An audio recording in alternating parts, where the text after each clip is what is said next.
Kunja Bihari.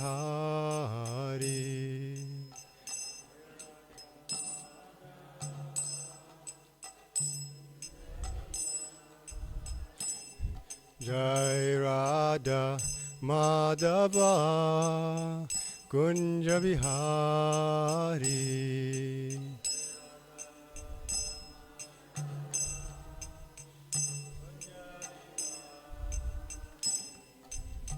Gopi Janavallabha Girivaradari.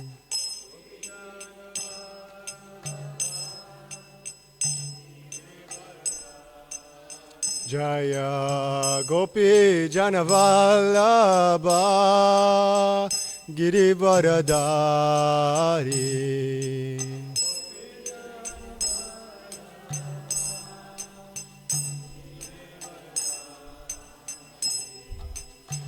Yashodanandana Braja Janaranjana.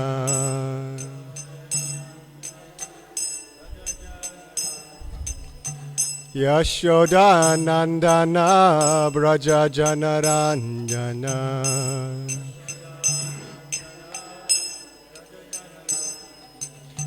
Yashodanandana Braja Janaranjana.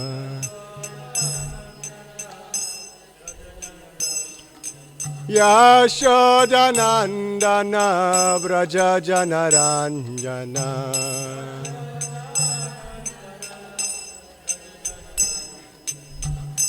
Yamuna Tira Vanachari.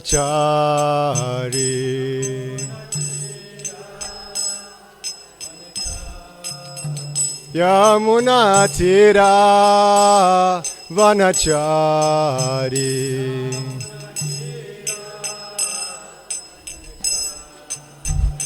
Jaya Radha Madhava Kunja Bihari.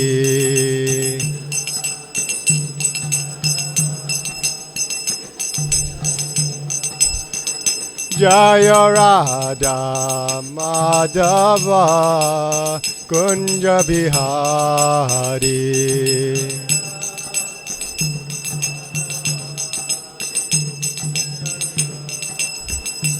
Hare Krishna, Hare Krishna, Krishna Krishna, Hare Hare, Hare Rama, Hare Rama, Rama Rama, Hare Hare.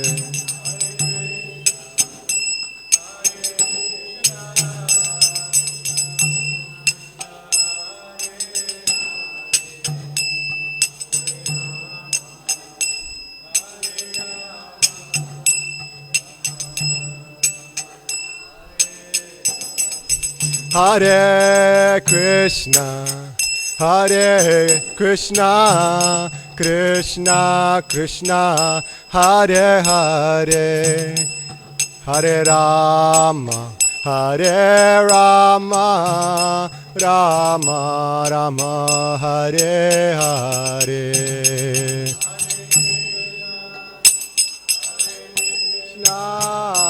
Krishna Krishna, Hare Hare.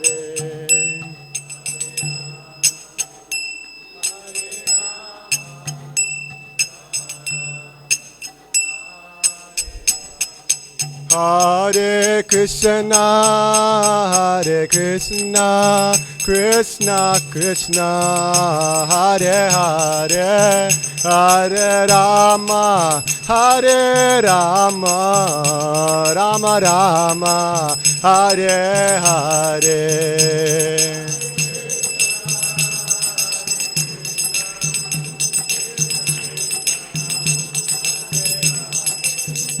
Hare Rama, Hare Rama. Jaya Prabhupada, Jaya Prabhupada, Prabhupada, Jaya Prabhupada.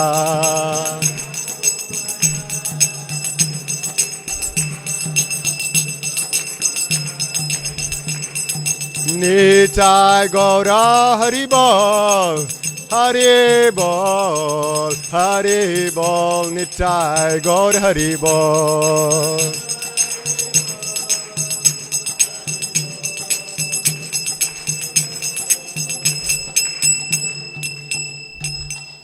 Nitai Gaura Premanande Hari Haribol. Jai Om Vishnupad Paramahamsa Parivrajikacharya Astotara Sata Shri Srimad His Divine Grace A.C. Bhaktivedanta Swami Srila Prabhupada Ki Ananta Koti Vaishnava Vrinda Ki Jai Namacharya Srila Haridas Thakur Ki Jai Prem Se Kaho Shri Krishna Chaitanya Prabhu Nityananda Shri Advaita Gadadhar Shivasari Gaura Bhakta Vrinda Ki Jai Shri Shri Radha Krishna Gopa Gopinath Shamakund Radhakund Giri Govardhan Ki Jai Shri Vrindavan Dham Ki Jai, Jagannath Puri Dham Ki Jai, Shri Mayapur Navadvip Dham Ki Jai, Ganga Maya Yamuna Maya Ki Jai, Bhakti Devi Tulsi Devi Ki Jai, Samaveta Bhakta Vrinda Ki Jai, Ananta Koti Vaishnava Vrinda Ki Jai.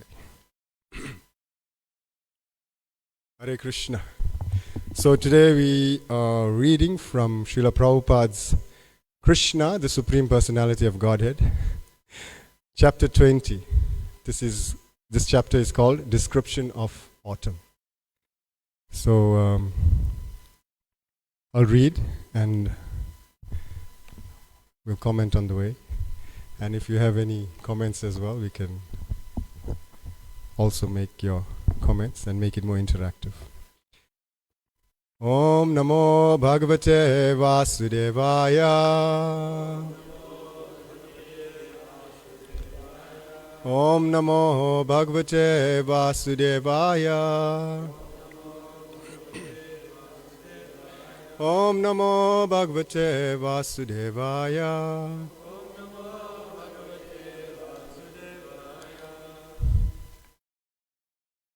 Chapter 20, Description of Autumn.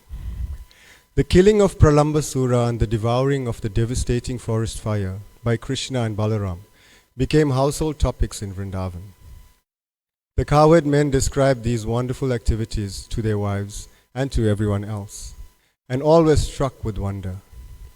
They concluded that Krishna and Balaram were demigods who had kindly come to Vrindavan to become their children. In this way, the rainy season ensued. In India, after the scorching heat of the summer, the rainy season is very welcome. The clouds accumulating in the sky, covering the sun and the moon, become very pleasing to the people, and they expect rainfall at every moment. After summer, the advent of the rainy season is considered to be a life-giving source for everyone. The thunder and the occasional lightning are also pleasurable to the people. The symptoms of the rainy season may be compared to the symptoms of the living entities who are covered by the three modes of material nature. The unlimited sky is like the Supreme Brahman, and the tiny living entities are like the covered sky, or Brahman, covered by the three modes of material nature. Originally, everyone is part and parcel of Brahman. The Supreme Brahman, or the unlimited sky, can never be covered by a cloud, but a portion of it can be covered. As stated in the Bhagavad Gita, the living entities are part and parcel of the Supreme Personality of Godhead, but they are only an insignificant portion of the Supreme Lord. This portion is covered by the modes of material nature, and therefore the living entities are residing within this material world. So we all are part and parcels of Krishna. And Krishna is always existing, right? So that means if we're part and parcels of Krishna, then we are always existing. But we are minute particles. But in the material world, we think we are big bosses. Now there's something on TV is called Big Boss.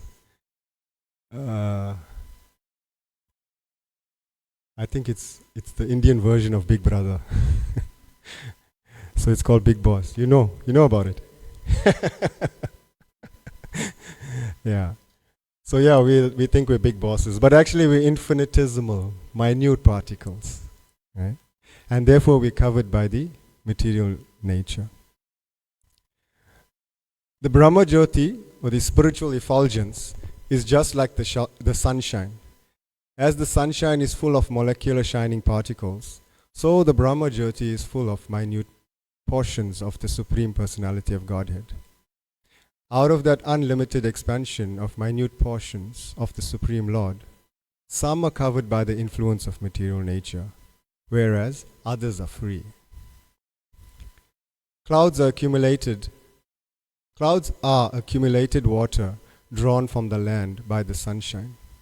Continually for 8 months, the sun evaporates all kinds of water from the surface of the globe. And this water is accumulated in the shape of clouds, which are distributed as water when there is need.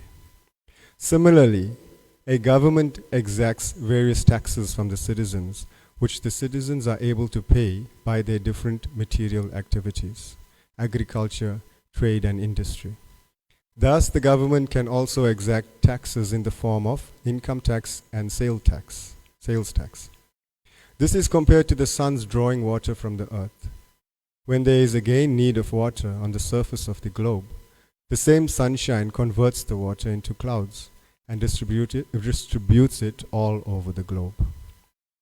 Similarly, the taxes collected by the government must be distributed to the people again, as educational work, public work, sanitary work, etc.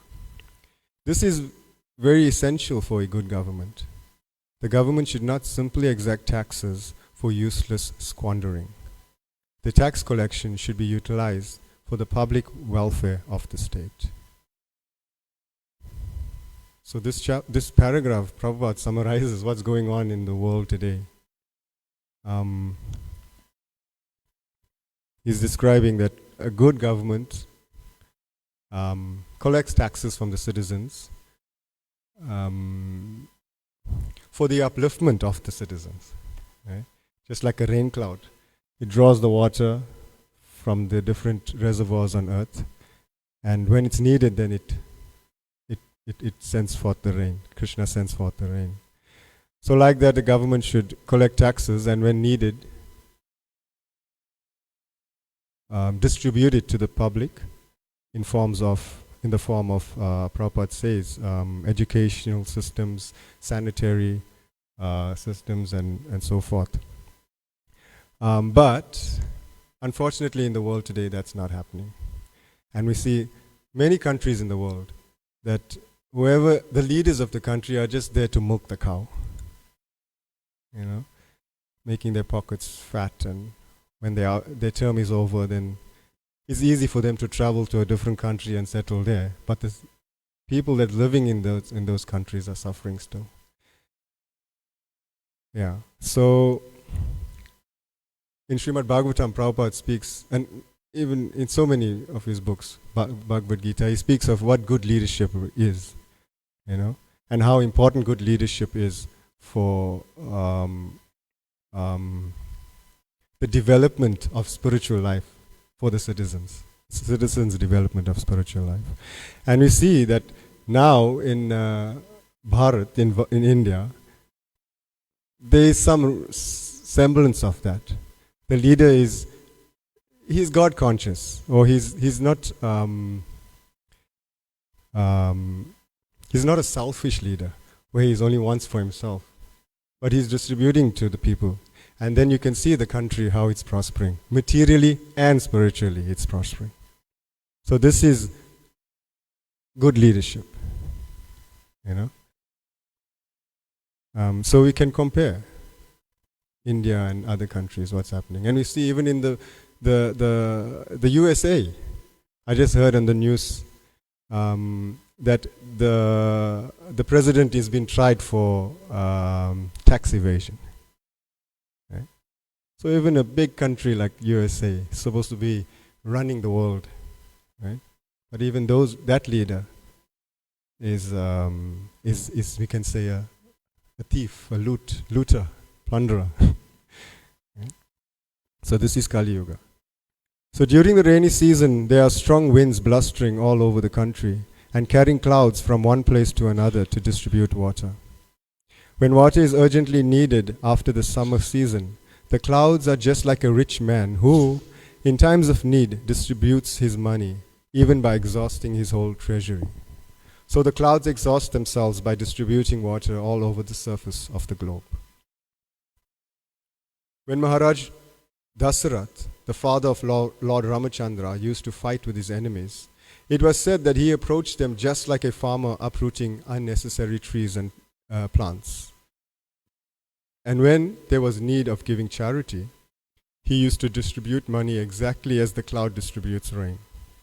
The distribution of rain by the clouds is so sumptuous that it is compared to the distribution of wealth by a great munificent person. The clouds' downpour is so sufficient that the rains even fall on rocks and hills and on the oceans and seas, where there is no need for water. It is like a charitable person who opens his treasury for distribution and who does not discriminate whether the charity is needed or not. He gives in charity open-handed. So this reminds me of Lord Chaitanya and Lord Nityananda.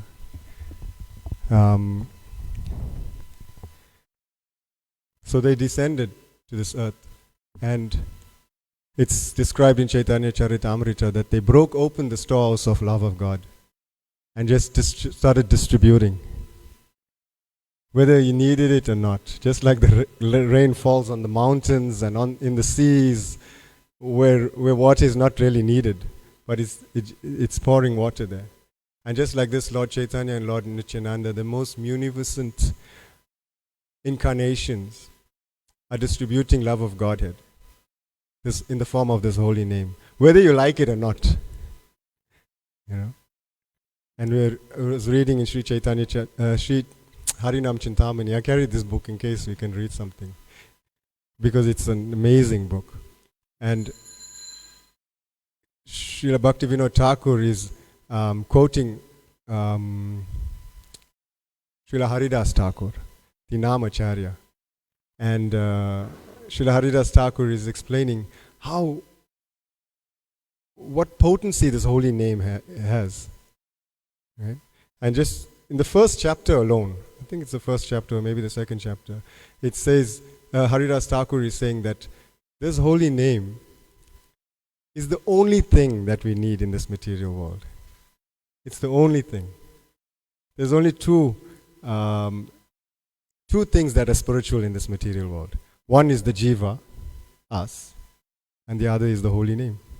Only two spiritual things in this material world. So because we are spiritual, we have to associate with the spiritual, the holy name. Right? Because earlier we read that the rains purify. It cleanses everything. And just like that, this body, this material body, it's just like the material world is a dirty place. Really, it's a dirty place. So the material body is a dirty thing. I mean, if you don't brush your teeth for one day, nobody's come near you and talk to you. You know, if you don't shower for one day, after you sleep, you're perspiring. And if you don't shower, you stink. Yeah, this material body is a stinking thing, stinking place. Right? And so what do? We have to clean it. We'll brush our teeth, take shower, so it does not stink. And similarly the soul, because it's been for lifetimes and lifetimes in this, covered by this material nature, we've forgotten what our real nature is, and our thought process is stinking. Right? And so we have to clean the soul. And how do we clean it? By bathing it in the holy names. This is explained in Harinam Chintamani. So, before the rainfall, Before the rainfall, the whole surface of the globe becomes almost depleted of all kinds of energies and appears very lean. After the rainfall, the whole surface of the earth becomes green with vegetation and appears to be very healthy and strong. Here, a comparison is made to the person undergoing austerities for fulfillment of a material desire. The flourishing condition of the earth after a rainy season is compared to the fulfillment of material desires. Sometimes, when a country is subjugated by an undesirable government, persons and parties undergo severe penances and austerities to get control of the government. And when they attain control, they flourish by giving themselves generous salaries. This also is like the flourishing of the earth in the rainy season. Actually, one should undergo severe austerities and penances only to achieve spiritual happiness. In the Srimad Bhagavatam, it is recommended that tapasya or penance should be accepted for realizing the Supreme Lord. By accepting austerity in devotional service, one regains his spiritual life, and as soon as one regains his spiritual life, he enjoys unlimited spiritual bliss. But if someone undertakes austerities and penances for some material gain, it is stated in the Bhagavad Gita that the results are temporary and that they are desired by persons of less intelligence. So we see this in the pastime of Hiranyakashipu, right? Shri Shri Radha Radhanath ki jai, Shri Chaitanya Mahaprabhu ki jai, Giri Govardhan ki jai. So we see this in the pastime of Hiranyakashipu. He underwent severe penance, severe tapasya, right? But for what? For material gain. But fine, his boons were granted by Lord Brahma, but he didn't last long. Nrsingadev killed him. He was vanquished, right? But Prahlad Maharaj, on the other hand, he performed tapasya in the form of accepting all these punishments from his father, right? It's like an austerity. But what happened to Prahlad Maharaj? He was doing it for because he was pleasing Vishnu. But what happened to him? Vishnu came. Nrsingadev came personally just for one devotee. The Lord comes just for one devotee. That's how merciful the Lord is. Right? To save one devotee. So we may be going through so many difficulties, austerities, if we're practicing Krishna consciousness. Maybe the family is opposed to it, or people out there are ridiculing us, but doesn't matter. We are still feeling the bliss. Prabhupada is saying here that austerity is performed for spiritual elevation. It's the only. That's why you only have to perform tapasya for spiritual realization, and then you feel the real bliss. Right?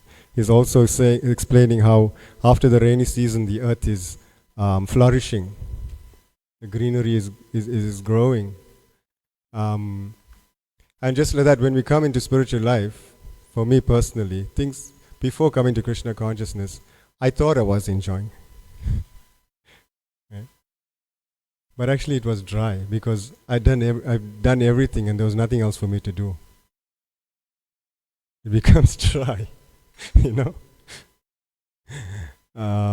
but yeah, Prabhupada saved us in the form of his books, in the form of giving us devotees that comes to preach to us, Harinam, book distribution, and I was saved. And now, yes, I'm feeling. I can say from the bottom of my heart, I can feel real bliss. I'm feeling it when I'm with devotees chanting and dancing. We just did it just now. Right? So that is real bliss.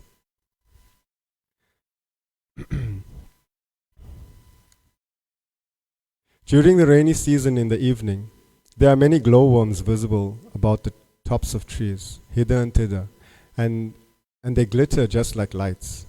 But the luminaries of the sky the stars and moon are not visible. Similarly, in the age of Kali, persons who are atheists or miscreants become very prominently visible, whereas persons who are actually following the Vedic principles for spiritual emancipation are practically obscured. This age, Kali Yuga, is compared to the cloudy season of the living entities. In this age, real knowledge is covered by the influence of material advancement of civilization. The cheap mental speculators,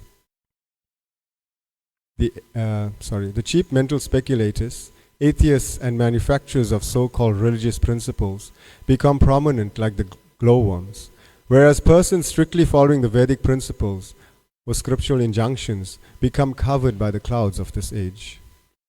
People should learn to take advantage of the actual luminaries of the sky, the sun, moon, and stars, instead of the glowworm's light.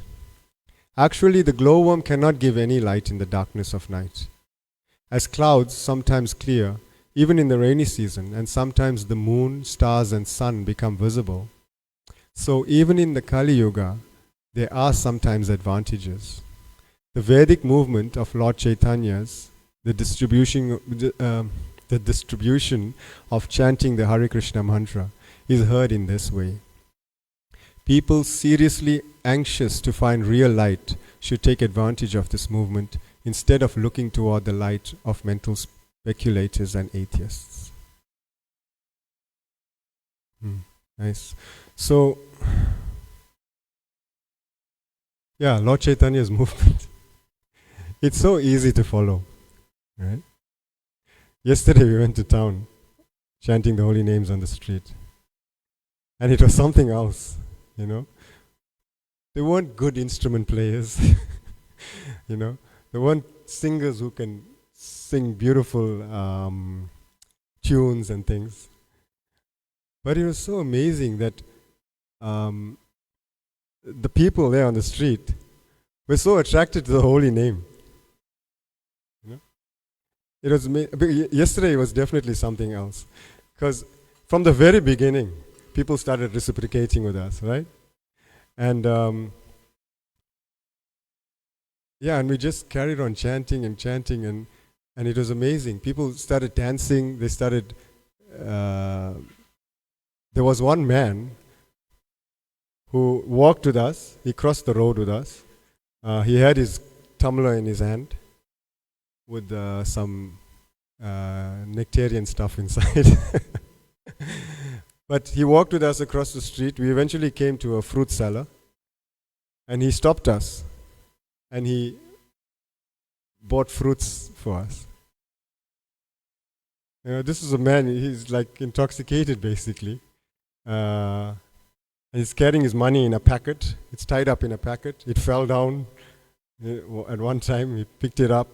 But and I was like so amazed, like this person doesn't know what we're doing, you know. But he appreciated the devotees. So it's the holy name that changed his heart. This is Lord Chaitanya's mercy on everyone in this material world, in this Kali Yuga. So, yeah, you know, if you read this book, Harinam Chintamani, you become so much more convinced of the potency of the holy name. And then when you're out there doing it, you see it working. And you become more convinced. You know? So yeah, we read so many things that the holy name is not different from Krishna, is descending from the spiritual world. You know, it contains the pastimes of Krishna. Srila Prabhupada said that chanting Hare Krishna and meeting Krishna are the same thing. But you know, it's somehow like so far from what we are used to. But when you see it actually working on people who don't know that this holy name is, haven't read any books of Srila Prabhupada's, and you see it changing the heart, then you actually realize, yes, this holy name is coming down from Goloka Vrindavan. And then you see Lord Chaitanya and Lord Nityananda's movement really working. After the first rainfall, when there is a thundering sound in the clouds, all the frogs begin to croak, like students suddenly engaged in reading their studies. Students are generally supposed to rise early in the morning. They do not usually arise of their own accord, however, but only when there is a bell sounded in the temple or in the cultural institution. By the order of the spiritual master, they immediately rise, and after finishing their morning duties, they sit down to study the Vedas or chant Vedic mantras. Everyone is sleeping in the darkness of Kali Yuga, but when there is a great Acharya, by his calling only, everyone takes to the study of the Vedas to acquire actual knowledge. During the rainy season, many small ponds, lakes and rivulets become filled with water. Otherwise, the rest of the year, they remain dry. Similarly, materialistic persons are dry, but sometimes when they are in a so-called opulent position with a home or children or a little bank balance, they appear to be flourishing. But immediately afterwards, they become dry again, like the small rivulet and ponds. The poet Vidyapati said that in the society of friends, family, children, wife, etc., there is certainly some pleasure, but that pleasure is compared to a drop of water in the desert. Everyone is hankering after happiness, just as in the desert everyone is hankering after water. If in the desert there is a drop of water, the water there, of course, if in the desert there is a drop of water, the water is there, of course, but the benefit from that drop of water is very insignificant. In our materialistic way of life, we are hankering after an ocean of happiness. But in the form of society, friends, and mundane love, we are getting no more than a drop of water. Our satisfaction is never achieved, as the small rivulets, lakes, and ponds are never filled with the water in the dry season. So,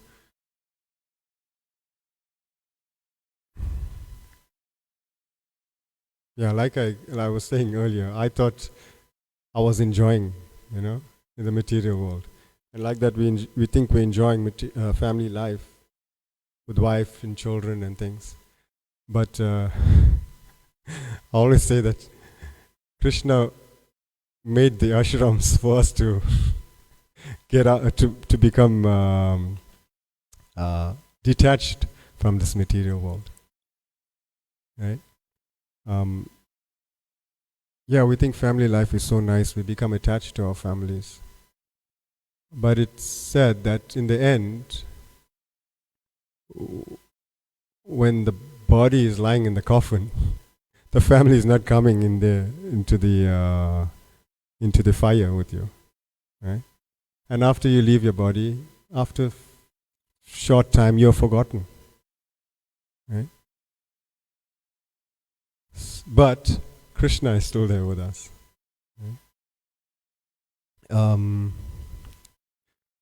So we think we're enjoying in family life, in materialistic life. But actually Prabhupada is comparing it to a drop of water in the desert. What can a drop of water do if we're in the desert? Yes, it's insignificant. Yeah. Due to rainfall, the grass, trees and vegetation look very green. Sometimes the grass is covered by a certain kind of red insect, and when the green and red combine with umbrella-like mushrooms, the entire scene changes, just like a person who has suddenly become rich. The farmer then becomes very happy and sees his field full of grains, but the capitalists, who are always unaware of the activities of the supernatural power, become unhappy because they are afraid of a competitive price. In some places, certain capitalists in government restrict the farmer from producing too much grain, not knowing the actual fact that all food grains are supplied by the Supreme Personality of Godhead. According to the Vedic injunction, Eko Bahunam Yo Vidadhati Kaman, the Supreme Personality of Godhead maintains this creation. Therefore, He arranges for a supply of whatever is required for all living entities. When there is a population increase, it is the business of the Supreme Lord to feed the people. But atheists or miscreants do not like abundant production of food grains, especially if their business might be hampered. Yeah, so everything is supplied by Krishna, by the Supreme Personality of Godhead. But we find that the people holding the monopoly, the capitalists, they want to control everything. So they even want to hamper or reduce the production of food grains. And we find that now they are manufacturing seeds that only germinate once. So when the farmer buys these seeds from whoever they buy it from, it just germinates once, and once it's harvested, there's no fruit or vegetation that comes out of it again. So then the farmer has to buy new seeds, right? And so they're keeping people in check, right? Like it said that, I think it's 90% of I think 90% of the world's wealth is owned by 1% of the world's population. Right? So it's at 1% controlling the entire world, you can say. Right? So everyone wants to be in control, but they don't realize that Krishna is in control. And he can take everything away just like that.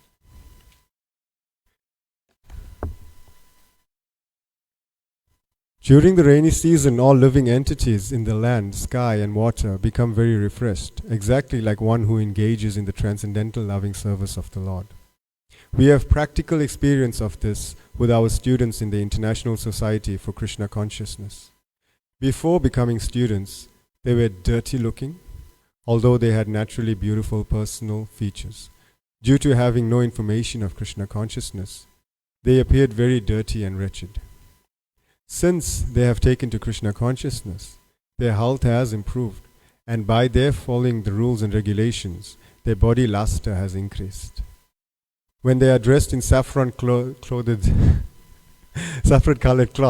with tilak on their foreheads and beads in their hands and on their necks, they look exactly as if they come directly from Vaikuntha. Actually, this is true. Because if we think how Srila Prabhupada started this movement, who was he preaching to? Dirty people. The hippies didn't bathe. They just slept around.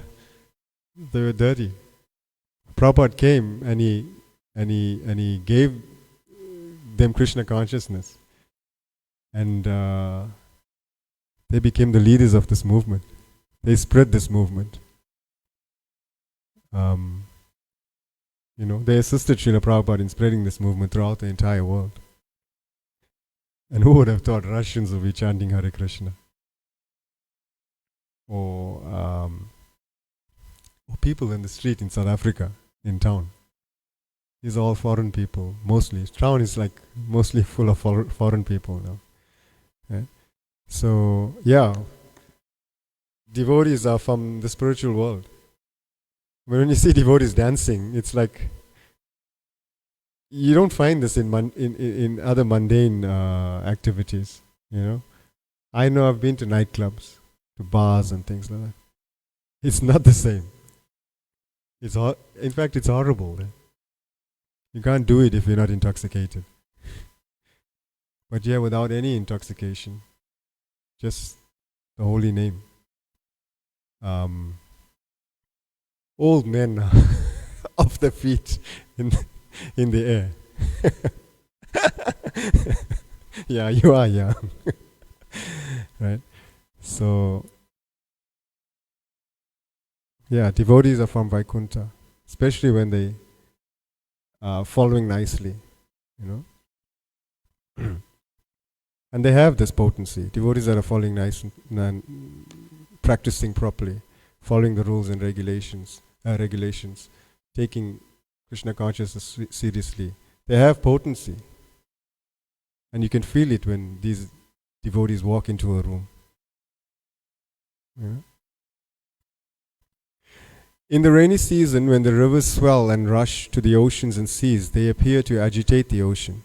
Similarly, if a person who is engaged in the yogic mystic process is not very advanced in spiritual life, he can become agitated by the sex impulse. High mountains, however, although splashed by torrents of rain, do not change.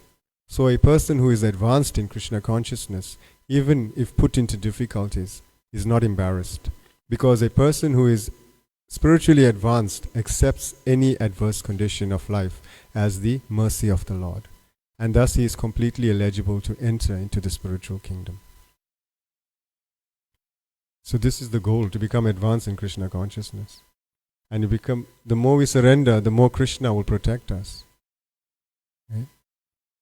Because Prabhupada is saying a person who is spiritually advanced, he can accept any adverse condition of life as the mercy of the Lord and become eligible to enter into the spiritual kingdom. In the rainy season, some of the roads are not frequently used and they become covered with long grasses. This is exactly like a Brahmana who is not accustomed to studying and practicing the reformatory methods of Vedic injunctions. He becomes covered with the long grasses of Maya. In that condition, forgetful of his constitutional nature, he forgets his position of eternal servitor to the Supreme Personality of Godhead by being deviated from the seasonal overgrowth of long grasses created by Maya. A person identifies himself with Mayic productions and succumbs to illusion, forgetting his spiritual life. During the rainy season, lightning appears in one group of clouds and then immediately in another group of clouds. This phenomenon is compared to a lusty woman who does not fix her mind on one man. A cloud is compared to a qualified person because it pours rain and gives sustenance to many people. A man who is qualified similarly gives sustenance to many living creatures, such as family members or many workers in business. Unfortunately, his whole life can be disturbed by a wife who divorces him. When the husband is disturbed, the whole family is ruined. The children are dispersed or the business is closed, and everything is affected. It is therefore recommended that a woman desiring to advance in Krishna consciousness live peacefully with a husband, and that the couple not separate under any condition. The husband and wife should control sex indulgence and concentrate their minds on Krishna consciousness so their life may be successful. After all, in the material world, a man requires a woman and a woman requires a man. When they are combined, they should live peacefully in Krishna consciousness and should not be restless like the lightning, flashing from one group of clouds to another. So Prabhupada is describing Kali Yuga. In Kali Yuga, marriages are not lasting, and it's so easy to get another spouse. You marry today, divorce in a couple of years, and then you get married you with someone else, right? But that's not how it should be.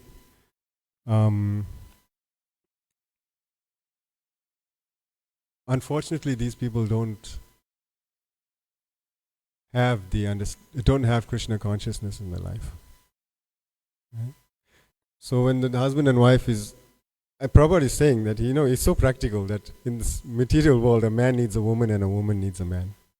He's saying it. And that's true. Although now sometimes a woman needs a woman and a man needs a man. But actually, a woman needs a man and a man needs a woman.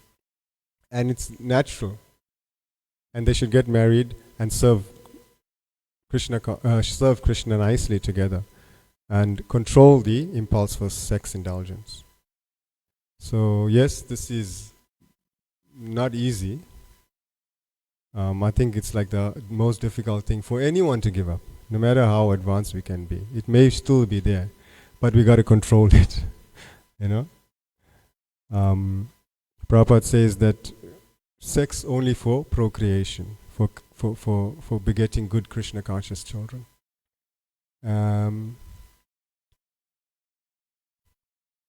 And when we follow like this, then we become strong in Krishna consciousness. And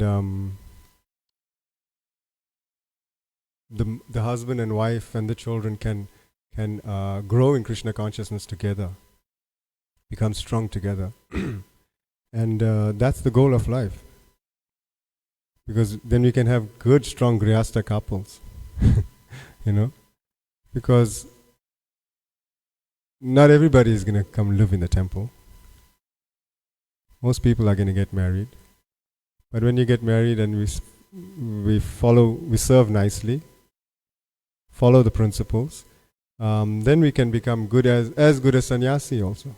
You get grihasthas and brahmacharis, grihastha sannyasis, So that's how it should be. So you please bless me to follow nicely. 5 minutes more, I think. It's a long chapter. Sometimes in addition to the roaring thunder of the clouds, there is an appearance of a rainbow, which stands as a bow without a string. Actually, a bow is in the curved position, being tied at its two ends by the bowstring. But in the rainbow, there is no such string, and yet it rests in the sky so beautifully. Similarly, when the Supreme Personality of Godhead descends to this material world, he appears just like an ordinary human being, but he is not resting on any material condition. In the Bhagavad Gita, the Lord says that he appears by his internal potency, which is free from the bondage of the external potency. So, the Lord is not contaminated by this material world. Even though he may descend here, he is not affected by the material world. What is bondage for the ordinary creature is freedom for the personality of Godhead. In the rainy season, the moonlight is covered by clouds, but is visible at intervals. It sometimes appears that the moon is moving with the movement of the clouds, but actually the moon is still. Due to the clouds, it also appears to move. Similarly, for one who has identified himself with the moving material world, his actual spiritual luster is covered by illusion. And with the movement of material activities, he thinks that he is moving through different spheres of life. This is due to false ego, which is the demarcation between spiritual and material existence. Just as the moving cloud is the demarcation between moonlight and darkness. So the false ego is blocking us from understanding that we are spiritual beings. Prabhupada is saying it's due to the false ego, which is the demarcation between spiritual and material existence. So we have to come to the understanding that we are, Jivera Swarupoi Krishnera Nityadas, we are the eternal servants of Krishna. And it comes with practice. It's not so easy just to give up. The ego, we all have big egos. It's not so easy just to suddenly become the servant. But we practice. It all comes with practice. And in time,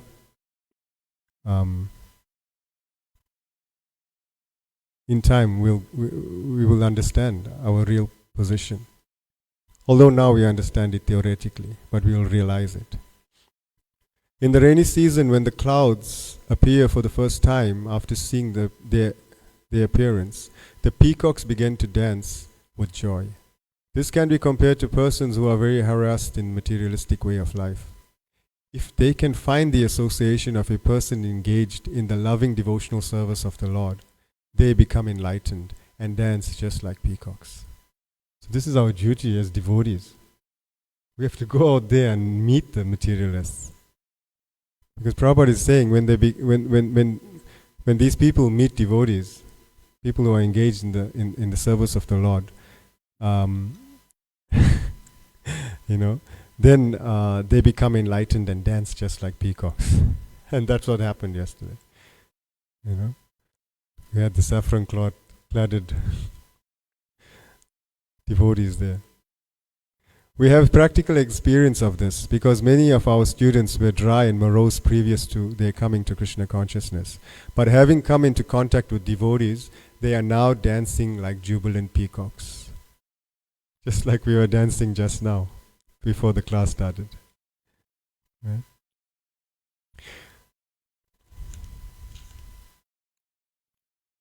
So I don't know if I should continue or what. Okay. So basically, Prabhupada speaks so much of philosophy, but I think from the next page onwards, he's speaking more of what Krishna is, his pastimes, what he's doing. Yeah. So we'll stop here. And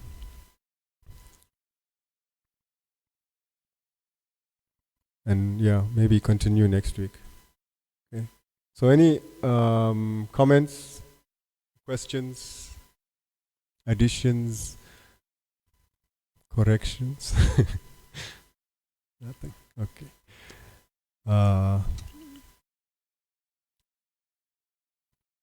Srimad Pranantara Srimad Bhagavatam ki jai. All glories to Srila Prabhupada.